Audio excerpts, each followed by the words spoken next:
معزز خواتین و حضرات، آپ یقیناً جناب ہمایوں ظفر زیدی صاحب کی جملہ خوبیوں سے آگاہ ہوں گے۔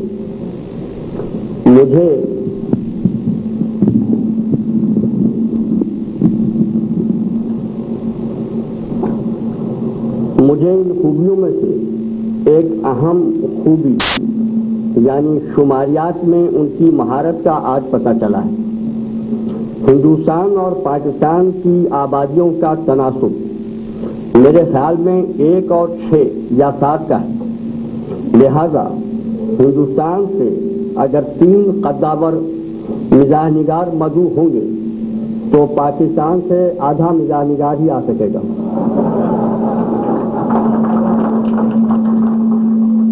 میں آپ کو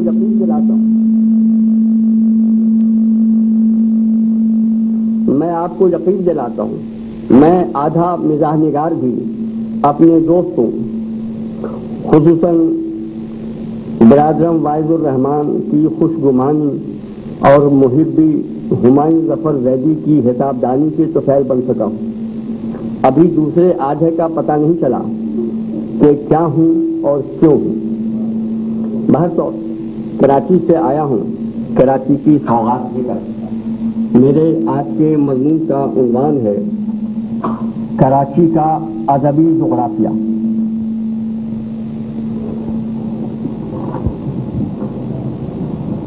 اچھا ہے، میرا ذاتی خیال یہ ہے کہ تاریخ بدلا نہیں کرتی، بس آگے بڑھ جاتی، جبکہ جغرافیہ وہی کا وہی رہتا ہے۔ ہاں کبھی کبھی کہیں سے اس کے نقشے میں تھوڑی تبدیلی آ جاتی ہے۔ اسی لیے میں نے بجائے تاریخ کے کراچی کا جغرافیہ لکھنا بہتر خیال کیا۔ ویسے بھی کراچی کی تاریخ کے اوراق سے اس وقت جو کچھ ابل رہا ہے اس کے بارے میں کچھ لکھنے سے نہیں لکھنا بہتر ہے۔ یہ بھی اردو ادب کی تاریخ لکھنا یا تو بڑا آسان ہے یا بڑا کٹھن، یعنی یہ کہ یا تو لکھنے والا ڈاکٹر سلیم اختر کا شاگرد ہو یا ڈاکٹر جمیل ڈاگوی کا، کوئی تیسری صورت نہیں۔ بہرطور کسی بھی جگہ کا جغرافیہ لکھتے وقت پہلے اس کے حدود اربع کا ذکر آتا ہے، پھر پہاڑوں، سمندروں، جھیلوں، سرد و گرم روں، دریاؤں اور خلیجوں کا ذکر آتا ہے۔ موسموں کے ذکر کے ساتھ ساتھ یہ بھی بتانا ہوتا ہے کہ شہر مذکور خط استوا پر واقع ہے، خط خرطان یا خط جدی پر۔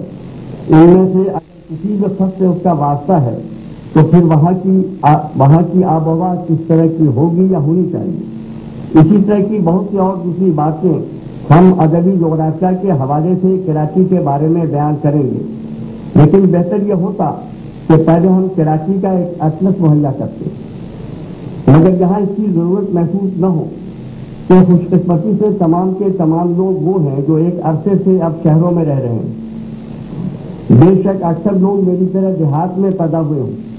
دیہات میں پیدا ہونے کے حضرات بڑے فائدے ہیں، لیکن دیہات میں پیدا ہونے کے ویسے تو کئی فائدے ہیں، لیکن سب سے بڑا فائدہ یہ ہے کہ گاؤں کے ایک کونے سے دوسرے کونے تک ولادت مسعود کی خبر فوراً پھیل جاتی۔ نومولود ہر چاچی، مامی، دادی، نانی، خالہ، پھوپھی کو 2-4 روز ہی میں پہچان لیتا ہے۔ اور سب سے بڑی بات یہ کہ میٹرنٹی ہوم کا بل 55,000 روپے کا بھرنا نہیں پڑتا۔ مگر صاحب ہم نے میٹرنٹی ہوم کی بات اس لیے نہیں نکالی کہ اس لیے پرہجوم مجمع کو دیکھ کر مجھے چھٹی کا دودھ یاد آ گیا، بلکہ میں یہ یقین کرنا چاہ رہا ہوں کہ شہر آپ سب نے ضرور دیکھا ہے۔ اب سے پہلے کراچی کے 3 سمتوں میں ریت کی پہاڑیاں اور جھاڑیاں ہوا کرتی تھی۔ ایک جانب سمندر تھا، ہند زدہ شعرا ببول کی جھاڑیوں کے پیچھے گھنٹوں بیٹھ کر ناقہ لیلا کا انتظار کرتے تھے، اور جب وہ انتظار سے مایوس ہو جاتے تو سمندر کا رخ کرتے تھے کہ خود کو وپرسی موجوں کے حوالے کر دیں۔ لیکن شام کا سمندر کچھ زیادہ ہی مہم نظر آتا ہے، لہذا وہ ساحل سمندر پر مخصوص کھولے بیچنے والے سے رجوع فرماتے تھے، سماور والے سے ایک پیالی چائے پیتے تھے اور ڈوب مرنے کا پروگرام کل پر ملتوی کر کے شہر واپس چلے آتے تھے۔ اب کراچی کا حدود اربع تبدیل ہو چکا ہے۔ کراچی کے ایک جانب تو بے شک سمندر ہے، اور وہ بھی اس لیے موجود ہے کہ ہمارے فرما رواؤں سے یہ کہیں اور لے جایا نہیں جا سکتا۔ کراچی کے ایک جانب تو بے شک سمندر ہے، اور وہ بھی اب تک اس لیے موجود ہے کہ ہمارے فرما رواؤں سے یہ کہیں اور لے جایا نہیں جا سکا، لیکن اب کراچی کے بقیہ تینوں اطراف میں کراچی ہی موجود ہے۔ نتیجے میں جھاڑیاں جدھر جائیں جہاں جائیں کراچی ہی کراچی ملے گا۔ اندرون شہر کراچی بہت کچھ ہے، ہم اس کا ذکر ایک ایک کر کے کریں گے۔ سب سے پہلی بات تو یہ کہ یہ خط سرطان کے آس پاس واقع ہے، لہذا یہاں آپ کو شاعروں، ادیبوں، خصوصاً افسانہ نگاروں کی نگارشات میں سرطان کا ذکر اکثر ملے گا۔ سنا ہے کراچی کے ادیبوں کی سرطانی تحریروں سے متاثر ہو کر معروف کرکٹ کپتان عمران خان نے سرطان کے علاج کے لیے لاہور میں ہسپتال کھولا ہے۔ لوگ کہتے ہیں دوسرا ہسپتال وہ کراچی میں کھولیں گے۔ کراچی والے مطمئن رہیں اور فی الوقت یہاں کے ادبا اور شعراء اپنا شغل جاری رکھیں۔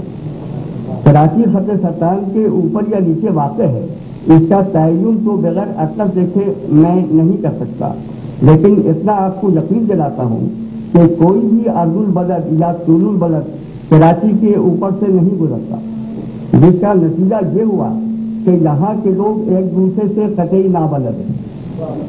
پڑوسی سے اگر نابلد ہے تو بات سمجھ میں آتی ہے کہ دونوں کے درمیان دیوار تو بہرحال موجود ہے، لیکن جہاں کچھ بھی درمیان میں موجود نہ ہو وہاں بھی کیفیت نابلدی کا موجود ہونا کرشمہ کراچی کا ادنا نمونہ ہے۔ یہ کیفیت گھر میں بھی، جس کا نتیجہ یہ ہوا کہ یہاں کے لوگ ایک دوسرے سے قطعی نابلد ہیں۔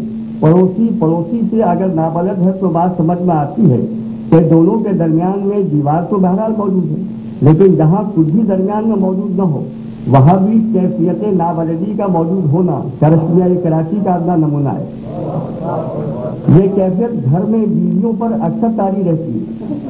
سنا ہے مہینے کی پہلی تاریخ کو یہ ختم ہو جاتی ہے۔ سنا ہے مہینے کی پہلی تاریخ کو یہ ختم ہو جاتی ہے اور دوسری یا تیسری سے پھر طاری ہونا شروع ہوتی ہے۔ ہر ماہ کی آخری تاریخوں میں یہ کیفیت بیویوں پر اپنے عروج پر ہوتی ہے، لہذا بچے تو انہیں کسی طور نظر آ جاتے ہیں، بچوں کے ابا جان کا نظر آنا مشکل ہوتا ہے۔ اپنے محل وقوع کے لحاظ سے کراچی ادبی پیداوار کے لیے خاصا زرخیز ہے، خصوصاً سطح مرتفع کے علاقے میں جس کے بڑے حصے پر ڈسٹرکٹ سینٹرل واقع ہے۔ خریف اور ربیع کی فصل کے ساتھ ساتھ غیر موسمی فصلیں بھی پیدا ہوتی ہیں۔ میرا خیال ہے خریف اور ربیع کے نام سے آپ نے شعر و ادب ضرور خیال کر دیا ہوگا۔ رہی غیر موسمی فصلیں تو ان میں نسلی نظم کے ساتھ ساتھ آزاد غزل بھی شامل کی جا سکتی ہے۔ ہاں بارانی علاقوں میں ان فصلوں کا دار و مدار باران شہرت پر، جب بھی امارات یا کسی بھی غیر ملک سے کسی مشارہ باز کی آمد کی خبر آتی ہے تو بارانی علاقوں کے کھیتوں میں جان پڑ جاتی ہے۔ خواتین و حضرات، یہاں مشارہ باز بخدا رکھ باز یا بٹیر باز کے وزن پر نہیں کہا گیا، بلکہ فی زمانہ محفل مشارہ کی جو صورت گڑی ہوئی ہے تو ان سے منسلک حضرات کے لیے مشارہ باز سے زیادہ موضوع اور کوئی لفظ دستیاب نہیں۔ باز بمانی کھیلنے والا، حوالے کے لیے دیکھے لغت کشوری۔ بہرحال مشارہ باز کی آمد پر جس شاعر کو دیکھیے اپنے اشعار کی بالی اپنے ہاتھوں میں سجائے اتراتا چلا آ رہا ہے، کچھ شعراء شعروں کی بالیوں سے زیادہ اپنے گلے کی نالیوں کا خیال رکھتے ہیں کہ آواز صاف اور سریلی نکلے۔ اب آگے مشارہ باز کی قوت شاعر شناسی کہ کسے منتخب کرتا ہے اور کسے چھوڑ جاتا ہے۔ پیداوار کا بیان تو سطح مرتفع کے حوالے سے درایا، شاید اس لیے بھی کہ کراچی کی ادبی پیداوار کا کراچی میں کوئی خریدار نہیں۔ جس شاعر یا شاعرہ کی کتاب 10 سے زیادہ فروخت ہو جائے تو سمجھ لیجیے کہ یہ کتاب کراچی کے بجائے لاہور کے ڈرائی پورٹ سے ایکسپورٹ ہوئی۔ پورٹ کی بات آئی ہے تو آپ کو بتاتا چلوں کہ کراچی ملک کا سب سے بڑا پورٹ یا بندرگاہ ہے۔ جس طرح تمام بندرگاہوں کا اپنا ہنٹر لینڈ ہوتا ہے، اسی طرح کراچی کا بھی اپنا ہنٹر لینڈ ہے۔ خیبر سے لے کر کراچی تک تیار ہونے والا سارا ادبی سامان اسی پورٹ سے دساور کو بھیجا جاتا ہے۔ کیونکہ بیرون ملک سامان کی مانگ بڑھتی گئی، لہذا یہ پورٹ چھوٹا پڑ گیا۔ اب عموماً سامان کی بڑی کھیپ ملک کے مختلف ڈرائی پورٹ سے باہر بھیجی جاتی ہے۔ پورٹ کی خوبی یہ ہے کہ یہ صرف سمندر کے کنارے نہیں ہوتا، اسے کھینچ کر خشکی کے بیچ میں بھی لے جایا جا سکتا ہے۔ جغرافیہ کے اور دوسرے عناصر مثلاً پہاڑوں، دریاؤں، سمندروں، جھیلوں، یہاں تک کہ آبناؤں اور خاکناؤں کو بھی اپنی جگہ سے نہیں ہٹایا جا سکتا، وہ جہاں ہوتے ہیں وہیں ہوتے ہیں۔ کئی بار ہم نے چاہا تھا کہ مری کی خوبصورت پہاڑیوں کو کراچی ڈسٹرکٹ شمالی کے علاقے اورنگی کی پہاڑیوں کے ساتھ لا کھڑا کریں، پر یہ ممکن نہ ہوا۔ ہماری شاعری میں جو تھوڑی بہت ہریالی پیدا ہونے کے امکانات تھے وہ بھی معدوم ہو گئے۔ کراچی کے جغرافیہ میں نہ پنجاب کے پہاڑوں جیسا حسن ہے اور نہ وہاں کے خلیجوں جیسی وسعت۔ پہاڑوں سے تو تقریباً ہر علاقے کا کچھ نہ کچھ تعلق رہا ہے، اس لیے اس کا ذکر بعد میں ہوگا۔ خلیج ہر جگہ نہیں ہوتی۔ پنجاب میں جو خلیج حضرت احمد ندیم قاسمی اور ڈاکٹر وزیر اعظم کے درمیان واقع ہے اور جس کے ایک ایک کنارے کو فردن ڈاکٹر انور سعدی سنبھالے ہیں، اس کی مثال تمام عالم ادب میں نہیں ملتی۔ اگر فراغ لگایا جائے تو ہمارے پڑوس میں ایک وسیع و عمیق خلیج جناب شمس الرحمان فاروقی اور ڈاکٹر گوپی چند نارنگ کے درمیان مل جائے گی۔ خلیجیں تو وہاں اور لوگوں سے بھی منسوب ملتی ہیں، لیکن ان خلیجوں کی ایک افادیت بھی ہے، وہ یہ کہ ان میں کشتی رانی ہو سکتی ہے، ہمیشہ طوفان برپا نہیں ہوتا۔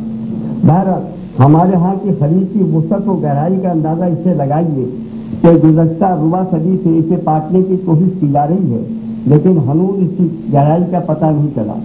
جب کبھی ایسی کوئی کوشش برابر ہوتی نظر آتی ہے تو دونوں مذکورہ ڈاکٹر صاحبان جو خلیج کا ایک ایک کنارہ سنبھالے کھڑے ہیں، اپنی نوکے قلم سے خلیج میں مزید گہرائی کا سامان مہیا کر دیتے ہیں۔ کراچی میں ماشاءاللہ اتنی گہری خلیجیں موجود نہیں، لیکن رب العزت نے اپنے فضل سے یہاں درجن بھر سے زیادہ جزیرے پیدا کیے، جہاں نباتات و جمادات کے علاوہ شعرا و شاعرات کی بھی فراوانی۔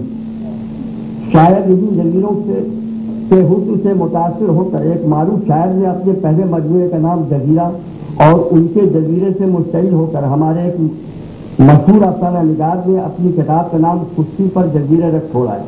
ان جزیروں کا ایک ناظم اعلیٰ ہوتا ہے جس کے حکم کے بغیر کوئی جزیرے سے باہر نہ جا سکتا ہے اور نہ اندر آ سکتا ہے۔ نافرمانی کرنے والوں کا تادیر جزیرے میں سکونت پذیر رہنا ممکن نہیں۔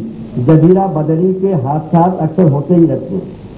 گزشتہ دنوں ایک ادیب، شاعر، نقاد اور دانشور، مگر ٹھہریے، دانشوری کے بارے میں کوئی حتمی بات میں نہیں کر سکتا کہ آج کے دور میں دانشوری سے زیادہ گلجلک کوئی چیز نہیں۔ بے شمار لوگ بغیر کسی دانش کے دانشور کہلاتے ہیں۔ کیوں کہلاتے ہیں؟ اس کے اسباب مختلف ہیں، مگر ابھی ان پر گفتگو ممکن نہیں۔ میں بات کر رہا تھا ایک شاعر و نقاد کا، استاد محترم کے ہاتھوں جزیرے سے خروج اسی عمل میں آ گیا کہ انہوں نے جزیرے کے ادبی اجتماعات کے سلسلے میں لگائے جانے والے بینر سامنے سے انکار کر دیا تھا۔ ان کا کہنا یہ تھا کہ ایک تو میں باقاعدہ شاگرد رشید بھی نہیں، اور اگر ہوں بھی تو اب اتنا سینئر ہو چکا ہوں کہ استاد کا ہم شکل نظر آتا ہوں، لہٰذا یہ کام کسی دن میں کیا جائے۔ کراچی کے ادبی جزائر جن کو جزائر ہی سمجھے جاتے ہیں، لیکن کچھ لوگوں کا اصرار ہے کہ گرچہ ان جزائر کی ادبی آب و ہوا کا مزاج مختلف ہے، پھر بھی انجام تو مشترک، لہذا جزائر غرب الہند کے وزن پر انہیں جزائر غروب الادب کہنا چاہیے۔ ہمارے بھائی شرفو کا اس سلسلے میں خیال یہ ہے کہ انہیں جزائر غریب الادب کہا جا سکتا ہے، اس لیے کہ شہر کراچی میں جتنے ادبی غریب غربا ہیں وہ انہی جزائر میں سکونت پذیر ہیں۔ ہاں ایک آدھ جزیرہ ایسا بھی ہے جہاں صرف ادبی عمرہ قیام کرتے ہیں جنہیں آپ ادب کے باعث گریڈ میں شمار کر سکتے ہیں۔ ان جزائر میں کوئی ناجز داخل نہیں ہو سکتا تابقتے کے عمرہ جزیرہ تفریح کے موڈ میں نہ ہو۔ جغرافیہ میں حضرات آپ نے پڑھا ہوگا کہ پہلے مرحلے پر اس کے دو حصے ہوتے ہیں، یعنی جغرافیہ، یعنی طبعی جغرافیہ اور سیاسی جغرافیہ۔ ہم سے سیاست کے مارے ہوئے ہیں، خواہ ادب کے حوالے سے ہو خواہ جغرافیہ کے، ہم دامن بچانا ضروری خیال کرتے ہیں۔ تاریخ کے زمانے میں ہمیں کامرشل جغرافیہ پڑھنے کا اتفاق ہوا تھا، تو کراچی کا جغرافیہ لکھتے وقت لٹریری کامرس پر بھی اگر نگاہ ڈال لی جائے تو غلط نہ ہوگا۔ خرید کے ذکر میں ہم نے آپ کو بتایا تھا کہ ہمارے یہاں جو ادبی خرید واقع ہے اس کی مثال تمام دنیا ادب میں نہیں ملتی۔ بات کی تحقیقات سے ہمارے پڑوس میں کئی نئی اور پرانی خریدوں کا پتہ چلا ہے، جن میں ایک کا ذکر ہم نے ابھی بھی آپ کے سامنے کیا۔ پڑوس کا ذکر آئے گا تو جغرافیہ طبعی ہو، سیاسی ہو یا تجارتی ہو، تمام حوالوں سے ادب کا ذکر ہوگا۔